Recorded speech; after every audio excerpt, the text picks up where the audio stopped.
नमस्कार, city post के इस खास पेशकश में आपका स्वागत है। मैं हूं श्रीकांत प्रत्युष। आज भारत बंद का ऐलान किया गया है। आपको पता है कि दलित क्रांति मोर्चा की तरफ से भारत बंद का आह्वान किया गया है और इस भारत बंद को सफल बनाने के लिए विपक्ष के सभी नेताओं ने एड़ी चोटी का जोर लगा देने का दावा भी किया है। जब दलित क्रांति मोर्चा ने भारत बंद का ऐलान किया सीसीए को लेकर, एनआरसी को लेकर, तो उसे विपक्ष का समर्थन दिलवाने के लिए पटना के इमारत सरिया ने बहुत काम किया। इमारत सरिया में तीन बार विपक्ष के नेताओं की मीटिंग बुलाई गई और उसमें तय हुआ कि दलित क्रांति मोर्चा का जो भारत बंद का आह्वान है उसको सभी दलों को मिलकर सफल बनाना है। विपक्ष की बैठक में तेजस्वी यादव शामिल नहीं हुए। 3 बार बैठक हुई, लेकिन 3 बार की बैठक में एक बार भी आरजेडी के नेता शामिल नहीं हुए। जीतन राम मांझी शामिल हुए, उपेंद्र कुशवाहा शामिल हुए, नागमणि शामिल हुए, पप्पू यादव शामिल हुए, कांग्रेस के नेता शामिल हुए। लेकिन सबसे बड़ी बात यह है कि आरजेडी शामिल नहीं हुई और आरजेडी ने अभी इस बंद के बारे में कुछ ऐलान भी नहीं किया है, अपना स्टैंड क्लियर भी नहीं किया है। जीतन राम मांझी, उपेंद्र कुशवाहा की तरफ से इस बंद को सपोर्ट करने का ऐलान कर दिया गया है। बंद कितना असरदार रहेगा ये कह पाना बड़ा मुश्किल है, क्योंकि दलित क्रांति मोर्चा के तरफ से बंद का आह्वान किया गया है।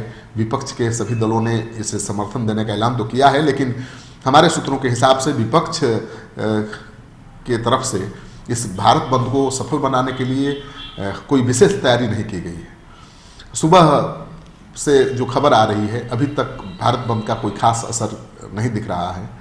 हर जगह से यातायात सामान्य होने की खबर आ रही है। कई जगहों पर सुबह सुबह दलित क्रांति मोर्चा के सदस्यों ने यातायात को बाधित करने की कोशिश की, बंद को सफल बनाने के लिए सड़कों पर उतरे, लेकिन विपक्ष का जितना समर्थन मिलना चाहिए वो नहीं मिल पाया। यानी विपक्ष अपने दमखम के साथ इस भारत बंद को सफल बनाने के लिए सड़कों पर नहीं उतरा। इसलिए ये भारत बंद जो सीसीए के खिलाफ किया गया था वो असरदार साबित नहीं हुआ। आपको पता है कि इमारत सरिया में जो बैठक हुई थी उसमें जीतन राम मांझी से लेकर उपेंद्र कुशवाहा, पप्पू यादव, सबने इस बात को लेकर चिंता जताई थी कि सीसीए को लेकर जो आंदोलन हो रहा है देश भर में, उससे गैर मुस्लिम समुदाय के लोग नहीं जुड़ पा रहे हैं। उनका कहना था कि जो सीसीए है उससे केवल अल्पसंख्यकों का नुकसान नहीं होना है, इससे दलितों, पिछड़ों, गरीबों की चुनौती बढ़नी है। और कल तो मुख्यमंत्री नीतीश कुमार ने भी एनपीआर को लेकर सवाल खड़े कर दिए। उन्होंने कहा कि एनपीआर तो पुराना है, 2011 से लागू है, लेकिन इस बार जो एनपीआर में 5 नए सवाल जोड़े गए हैं उसको लेकर आशंकाएं पैदा हो रही हैं, भ्रम पैदा हो रहा है और भय भी पैदा हो रहा है। ये 5 ऐसे सवाल हैं जिनका जवाब शायद ही कोई दे पाए। आपके माता पिता का जन्म कहाँ हुआ था, कब हुआ था? नीतीश कुमार ने कहा कि मुझे तो पता नहीं है कि मेरे पिता और माता का जन्म कब हुआ था और कहाँ हुआ था। फिर आम आदमी, गरीब आदमी कहाँ से रिकॉर्ड देगा? हालांकि कहा गया है कि इन सारे सवालों का जवाब देना अनिवार्य नहीं है, लेकिन नीतीश कुमार ने सवाल उठाया कि जिन सवालों का जवाब देना आसान नहीं है और अनिवार्य भी नहीं है, उन सवालों को एनआरपी में शामिल करने का मतलब क्या है, एनपीआर में शामिल करने का मतलब क्या है?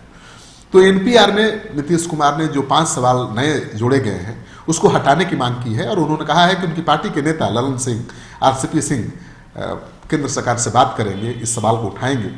और नीतीश कुमार ने साफ कर दिया कि जो ये 5 सवाल लोगों में भय पैदा कर रहे हैं, दुविधा पैदा कर रहे हैं, उसको दूर करने के लिए इन 5 सवालों को हटाया जाना बेहद जरूरी है। आपको पता है कि एनपीआर बिहार में लागू हो चुका है, गजट में इसको मंजूरी मिल चुकी है और इसको लेकर अल्पसंख्यक समाज बहुत डरा हुआ है।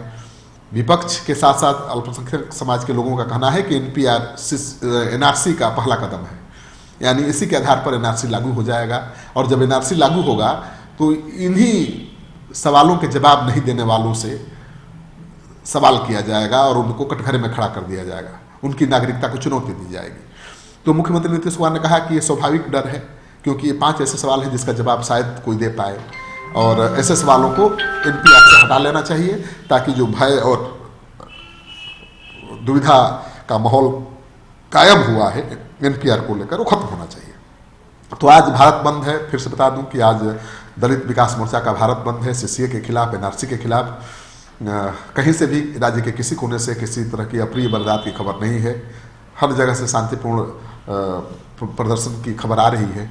पटना में भी जगह जगह पर बंद समर्थक सड़क पर उतर गए हैं और बंद को सफल बनाने की कोशिश में जुटे हुए हैं। लेकिन जो दमखम विपक्ष को दिखाना चाहिए था, जिस तरह से विपक्ष के तमाम नेताओं ने 3-3 बैठकें की इस भारत बंद को बिहार में असरदार बनाने के लिए, उसका असर दिख नहीं रहा है।